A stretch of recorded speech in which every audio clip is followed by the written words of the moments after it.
Picture this. You're on vacation, camera in hand, trying to capture the perfect moment. The sun is shining, crowds are bustling, and everything seems perfect. Then, in one split second, a simple accident transforms your dream holiday into a nightmare that will make international headlines.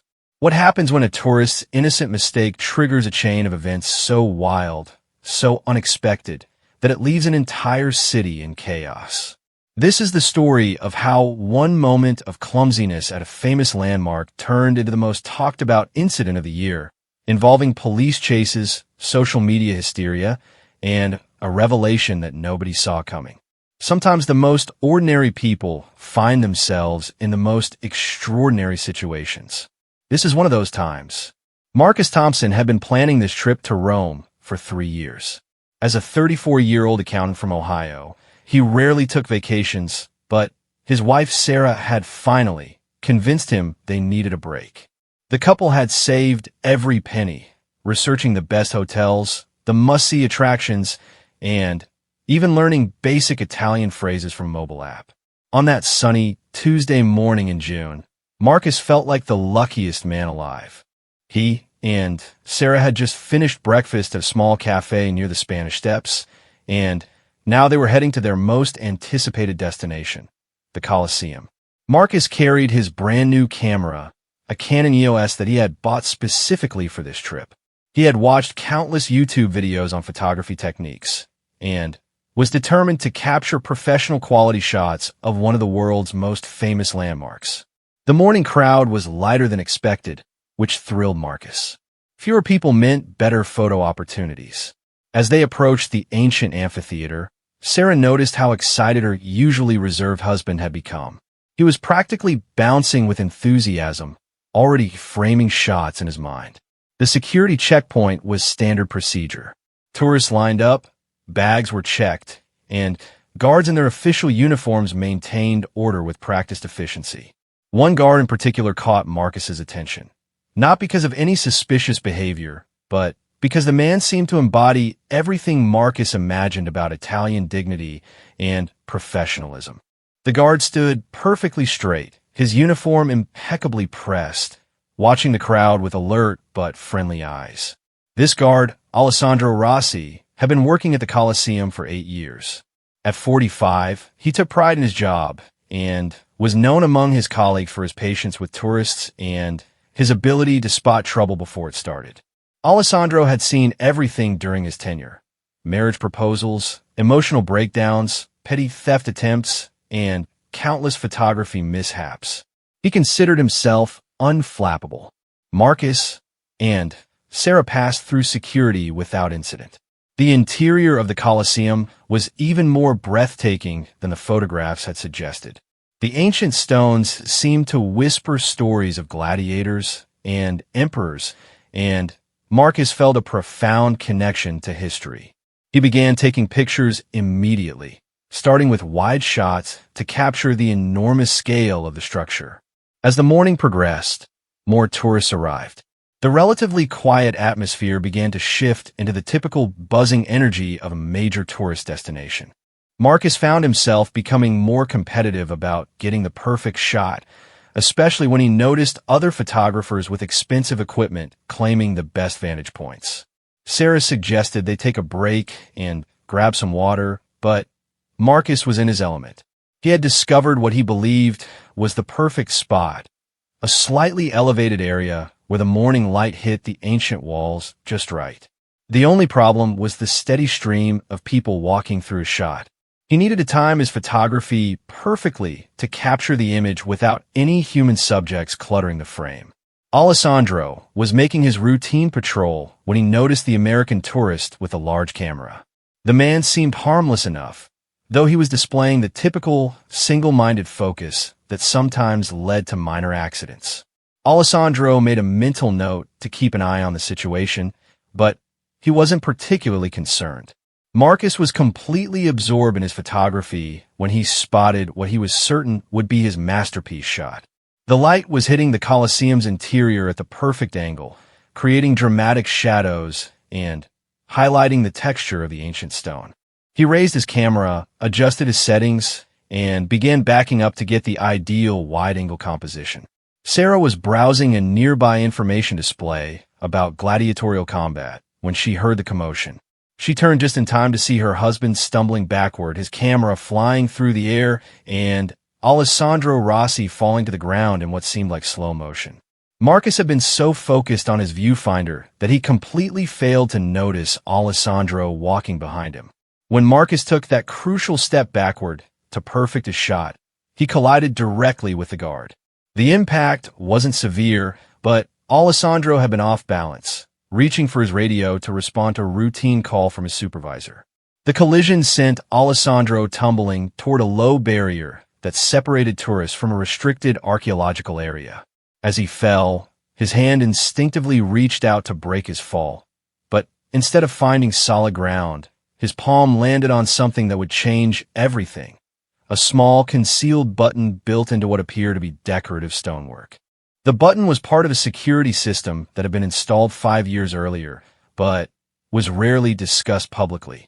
It was designed to be activated only in extreme emergencies, terrorist threats, major accidents, or situations requiring immediate evacuation of the entire site. Alessandro's falling hand had inadvertently triggered what was essentially a panic button for the entire Colosseum complex. Within seconds, alarms began blaring throughout the ancient structure. The sound was unlike anything most tourists had ever heard, a piercing, urgent wail that seemed to come from everywhere at once. Automated announcements in multiple languages began broadcasting evacuation instructions, while red emergency lights that tourists never knew existed suddenly began flashing from concealed positions throughout the ruins. Marcus stood frozen, his camera lying shattered on the ancient stones, watching as Alessandro struggled to get back to his feet. The guard's face had gone pale, not from physical pain, but from the realization of what had just been activated. Alessandro knew that once triggered, the emergency system would bring every available security officer, police unit, and emergency responder in the area rushing to the Colosseum. Sarah ran to her husband, grabbing his arm and asking if he was hurt, but Marcus couldn't take his eyes off Alessandro. The guard was now frantically speaking into his radio, trying to explain to his superiors that the alarm had been triggered accidentally, but the protocol was already in motion. Tourism officials had developed the emergency system after several security scares at major landmarks across Europe. Once activated, it couldn't simply be turned off with a casual explanation. The system assumed the worst-case scenario and responded accordingly. Every exit was being monitored, every person in the building was being accounted for, and specialized response teams were being dispatched. Other tourists, initially confused by the alarms, began to panic when they saw the emergency lights and heard the evacuation announcements.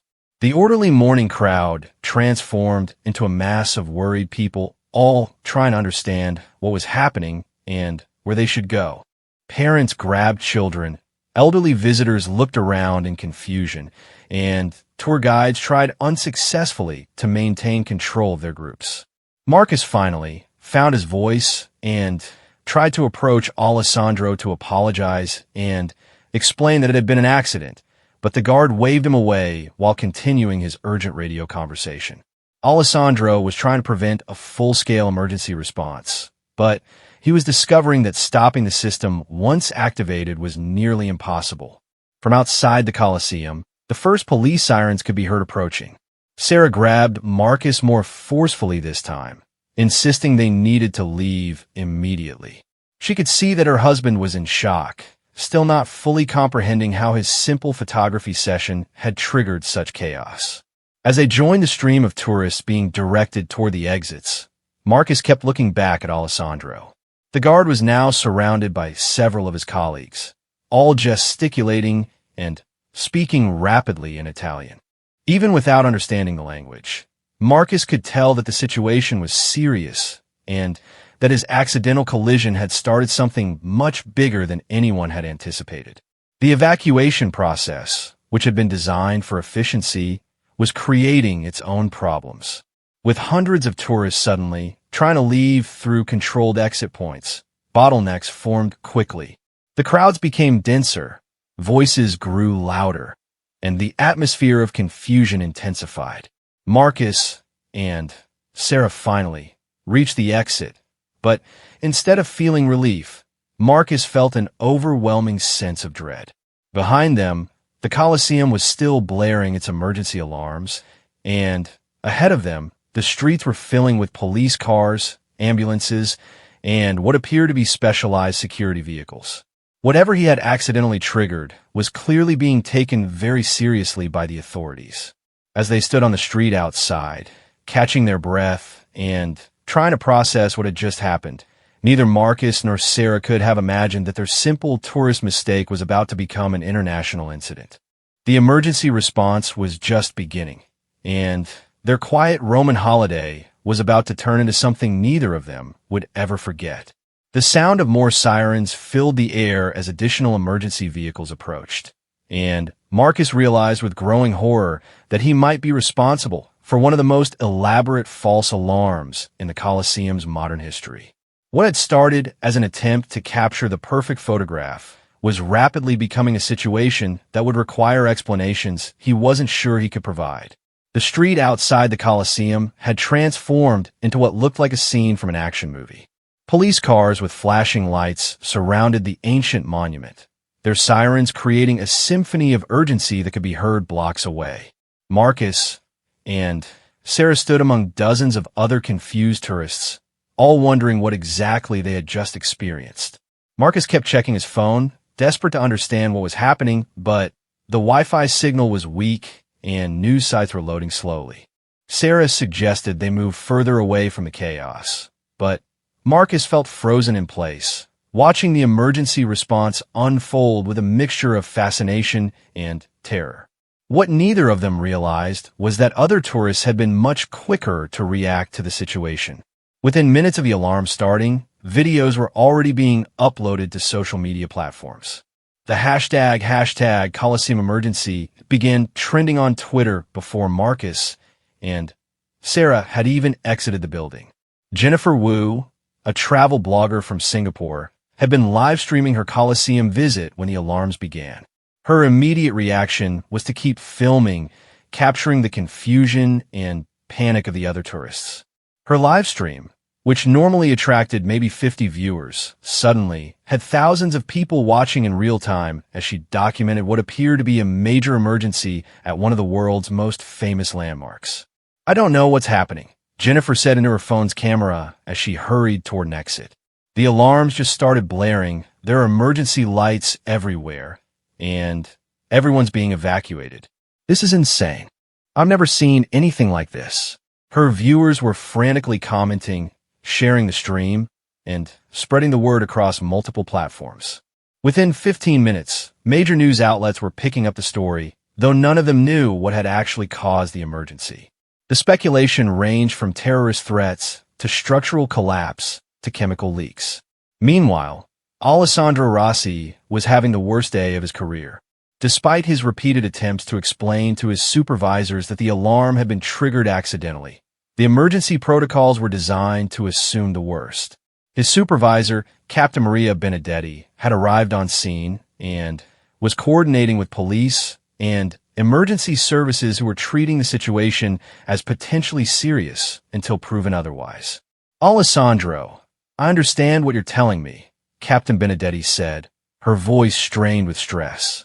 "But we have procedures for a reason. Until we can verify that there is absolutely no threat, we have to treat this as real."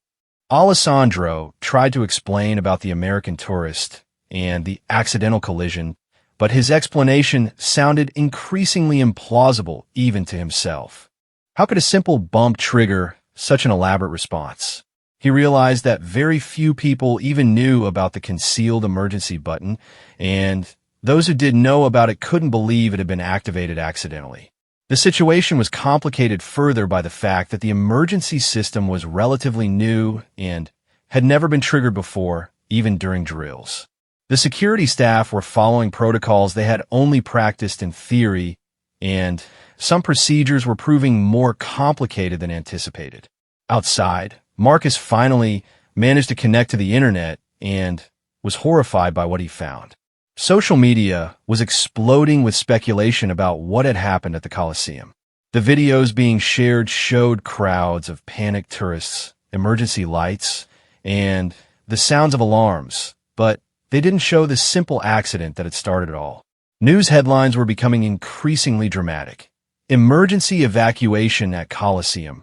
Rome's ancient landmark cleared in mystery incident. And breaking, tourists flee Colosseum AS alarms sound.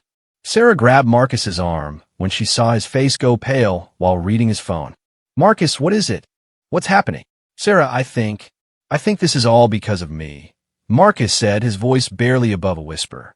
Look at these news stories. They're treating this like a major incident. All because I bumped into that guard. Sarah took his phone and began scrolling through the social media posts and news articles. The scale of the response was overwhelming. What had seemed like a simple accident was being reported as a significant event, with emergency responders, media crews, and government officials all becoming involved. The Italian authorities were taking the situation seriously because they had to. In the current global security environment, any emergency at a major tourist landmark required a comprehensive response. Captain Benedetti had contacted Rome's Central Emergency Coordination Center, which had dispatched specialist teams to investigate potential threats. By noon, the area around the Colosseum had been cordoned off with yellow security tape. Television news crews were setting up their equipment. Reporters were interviewing confused tourists, and officials in expensive suits were arriving to assess the situation. Dr. Patricia Morrison, an archaeologist from the University of Edinburgh, had been visiting Rome for a conference when she got caught up in the evacuation. As someone who had spent years studying ancient Roman sites, she was particularly interested in what might have caused such an extreme response. She began posting detailed observations on her Twitter account, which had a modest but engaged following of academics and history enthusiasts. Whatever triggered this response at the Colosseum is unprecedented in my experience, Dr. Morrison tweeted. The emergency systems here are state-of-the-art, designed to protect one of humanity's most important cultural sites. For them to be activated suggests something significant occurred. Her academic credentials lent authority to the speculation, and her tweets were quickly shared by major news outlets looking for expert commentary. Dr. Morrison had no idea that she was actually helping to amplify a story about a tourist photography accident into what was being perceived as a major cultural and security incident. Marcus and Sarah had retreated to a cafe several blocks away, but Marcus couldn't stop monitoring the social media coverage of what people were calling the Colosseum incident. The hashtags were multiplying. Hashtag Colosseum Crisis, hashtag Rome Emergency, hashtag What Happened at Colosseum. YouTube videos were appearing with increasingly dramatic titles and thumbnails. Travel vloggers who had been nowhere near Rome were creating reaction videos and speculation content. The story was taking on a life of its own, growing far beyond the simple facts of what had actually occurred. A particularly popular video, posted by a channel called Mystery Tourist, had gained over 100,000 views in just 2 hours. The video's narrator spoke in urgent, conspiratorial tones. Something is being covered up at the Colosseum. The authorities aren't telling us what really happened. Why would they evacuate the entire site and bring in specialized emergency teams for a minor incident? Marcus felt sick watching these videos. He knew the truth, that he had simply bumped into a security guard while taking pictures. But the story being told online bore no resemblance to reality. The accident was becoming a mystery. The emergency response was being portrayed as evidence of a cover-up, and Marcus himself was nowhere in any of the narratives being created. Back at the Colosseum, Alessandro was finally being allowed to give a detailed statement to investigators. He explained exactly what had happened. The American tourist had been taking photographs, stepped backward without looking, collided with Alessandro, causing him to fall and accidentally activate the emergency system with his hand. The investigators listened to Alessandro's account with skepticism. The story seemed too simple, too mundane to explain such an extensive emergency response. They wanted to review security camera footage to verify his version of events. The security footage, when they finally accessed it, showed exactly what Alessandro had described. There was Marcus, clearly visible with his large camera, stepping backward while looking through the viewfinder. The collision with Alessandro was clearly accidental, and the guard's fall and hand placement on the conceal button was obviously unintentional. However, reviewing the footage and verifying the story took time. While the authorities were conducting their investigation, the social media speculation continued to grow. The gap between the reality of the situation and the public perception was becoming enormous. Captain Benedetti finally made the decision to hold a press conference to address the growing media attention. She hoped that by explaining what had actually happened, she could prevent further speculation and misinformation from spreading. The press conference was scheduled for 4 p.m. Rome time, which meant it would occur during prime social media hours across multiple time zones. News outlets around the world were preparing to cover the event, expecting revelations about a significant incident at one of the world's most famous landmarks. Marcus and Sarah, still sitting in their cafe, learned about the press conference from a BBC News alert on Marcus's phone. Sarah noticed that her husband's hands were shaking as he read the notification. "Marcus, maybe we should contact someone," Sarah suggested. "Maybe we should tell them what actually happened from our perspective." Marcus considered this, but he was terrified of the attention it might bring. He imagined being interviewed on television, having his photograph published in newspapers, becoming known worldwide as the tourist who caused chaos at the Colosseum. The idea of that level of scrutiny and potential ridicule was overwhelming. "What if they blame me?" Marcus said. "What if there are legal consequences? What if we get banned from Italy? What if this affects my job back home?" Sarah could see that her husband was spiraling into anxiety, but she was also concerned about the growing scale of misinformation surrounding the incident. Every hour they remained silent. The story was becoming more distorted and dramatic. Meanwhile, the press conference was being promoted across social media platforms. Major news networks were preparing live coverage, and millions of people around the world were expecting to learn about a significant incident at the Colosseum. The reality that it had all started with a tourist accident was going to come as either a relief or a disappointment, depending on one's perspective. As 4 p.m. approached, Marcus and Sarah made their way back toward the Colosseum area. They wanted to hear the official explanation, even though Marcus was terrified that somehow he would be identified and thrust into the spotlight he desperately wanted to avoid. The stage was set for a revelation that would either end the social media frenzy or potentially make it even worse, depending on how the public reacted to learning that one of the year's most talked about incidents had been caused by a tourist trying to take a good photograph. The press conference area outside the Colosseum looked like a major international news event. Television crews had positioned their cameras, reporters were checking their microphones, and a crowd of curious onlookers had gathered behind the media barriers. Captain Maria Benedetti stood at a podium bearing the official seal of Rome's Cultural Heritage Department, flanked by officials from the police, emergency services, and tourism ministry. Marcus and Sarah had managed to find a position at the edge of the crowd where they could hear the proceedings, but remain relatively inconspicuous. Marcus felt like he was watching his own trial, even though he hadn't been accused of anything yet. His heart was pounding as Captain Benedetti approached the microphone. "Ladies and gentlemen, thank you for coming," Captain Benedetti began in English, knowing that the international media attention required clear communication. "I want to address the incident that occurred at the Colosseum this morning and provide you with accurate information about what actually happened." The crowd fell silent. Phones were raised to record, live streams were starting, and millions of people around the world were tuning in to various news feeds. The anticipation was palpable. Everyone expected to hear about a significant security threat, structural problem, or cultural incident. At approximately 10:47 a.m. this morning, our emergency evacuation system was activated, Captain Benedetti continued. After a thorough investigation, including review of security camera footage and interviews with witnesses, We have determined that this activation was accidental. A murmur went through the crowd. Reporters glanced at each other, unsure if this was the beginning of a larger explanation or if they were about to be disappointed by an anticlimactic revelation. The incident began when an American tourist, while taking photographs, accidentally collided with one of our security guards.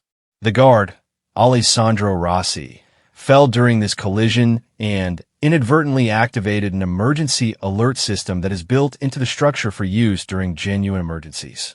Marcus felt his legs go weak. Sarah grabbed his arm to steady him as the reality of his situation began to sink in. He was about to become internationally famous for the most embarrassing reason possible. Captain Benedetti continued, "I want to emphasize that this was a completely accidental incident. No one was injured, there was no security threat, and no damage was done to the Colosseum itself. The emergency systems worked exactly as designed, which is why the response was so comprehensive.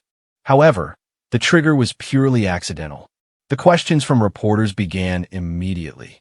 Can you tell us more about the tourist involved? Will there be any charges filed?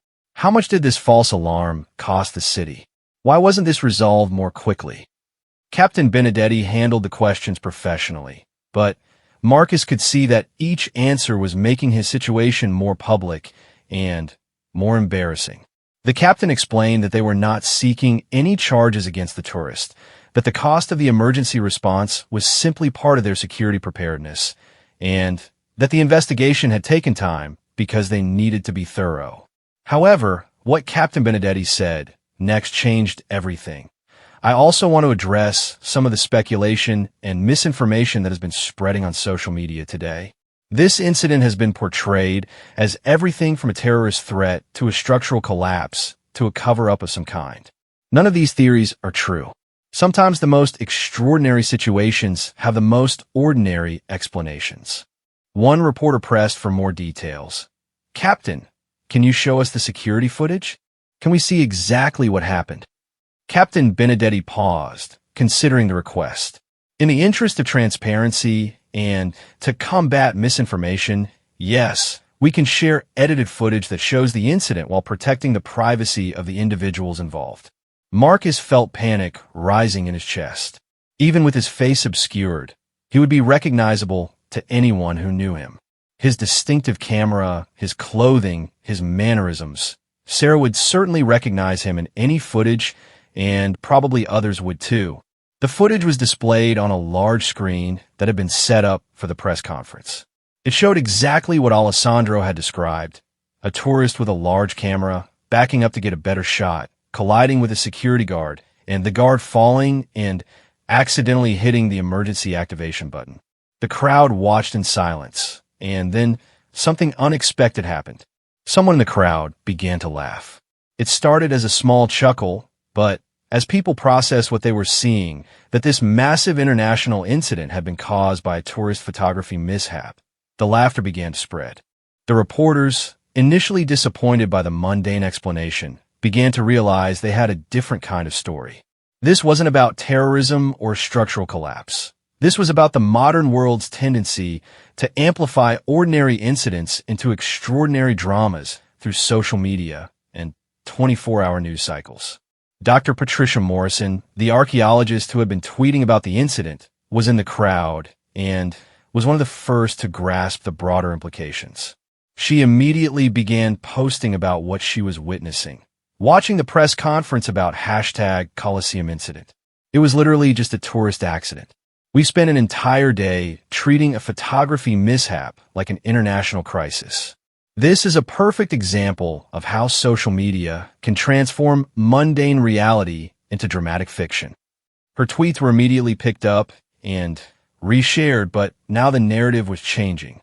Instead of mystery and speculation, people began to discuss the incident as an example of social media hysteria and news cycle amplification. Marcus watched in horror and fascination as his accident became the center of a completely different kind of viral moment. Memes began appearing almost immediately. Tourist photographer causes international incident became a hashtag. Jokes about dangerous photography and weapon of mass distraction began spreading across platforms. A video creator called @RomeTurGuy, who had been one of the first to speculate about security threats, posted an update. Well, this is embarrassing. I spent 4 hours creating conspiracy theories about what happened to the Colosseum, and it turns out a tourist just bumped into a guard while taking pictures. I think this says more about us than it does about the tourist. The reaction was mixed. Some people found the situation hilarious and began sharing their own stories of travel mishaps and photography accidents. Others were genuinely angry that they had spent hours worrying about a non-existent crisis. News outlets began publishing pieces about the dangers of misinformation and the speed at which false narratives can spread. Marcus realized that he faced a choice.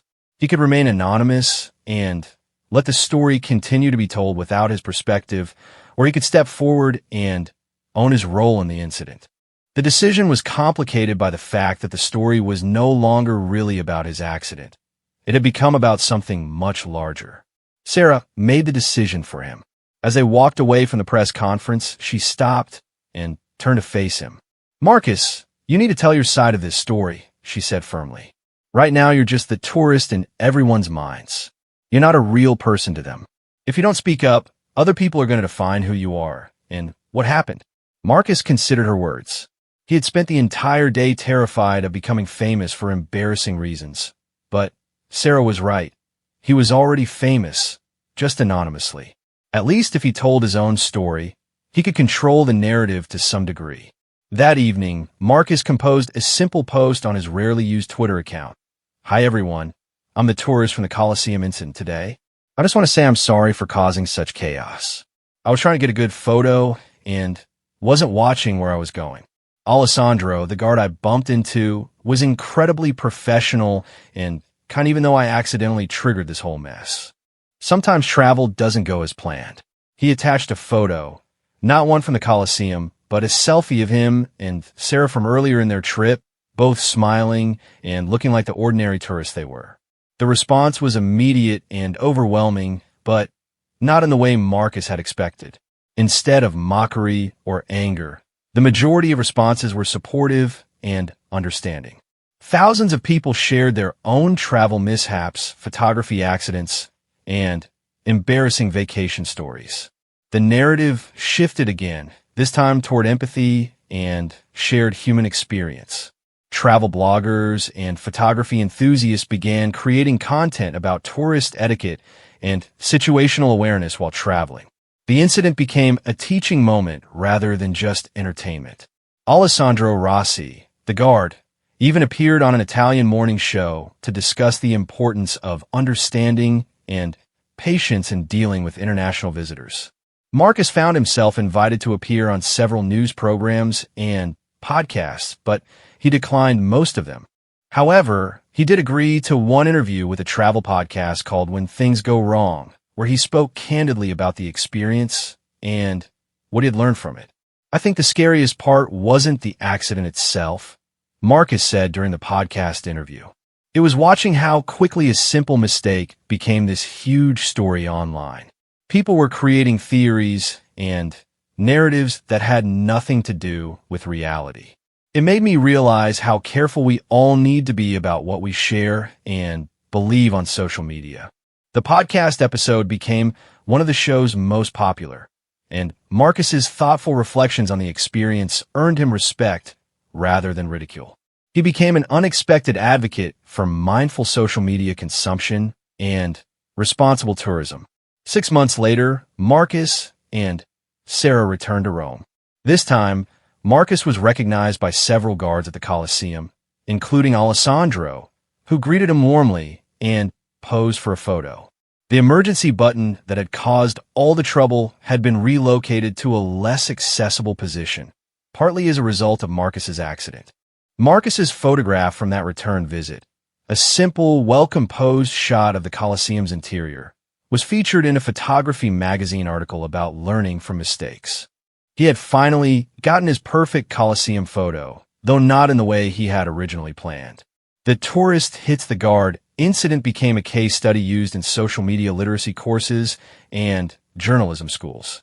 It demonstrated how quickly ordinary events can be transformed into extraordinary narratives, and how important it is to seek accurate information before sharing dramatic stories. Marcus never became the photographer he had dreamed of being, but he did become something more valuable, a thoughtful voice in discussions about travel, technology, and human connection. His accident had taught him that sometimes the most meaningful experiences come from the moments when everything goes wrong, and that sharing our mistakes honestly can bring people together more effectively than sharing our successes. The story that began with a tourist trying to capture the perfect moment ended up capturing something much more important. A perfect example of how ordinary humanity can triumph over extraordinary circumstances, and how the truth, when finally told, can be more powerful than any fiction social media can create.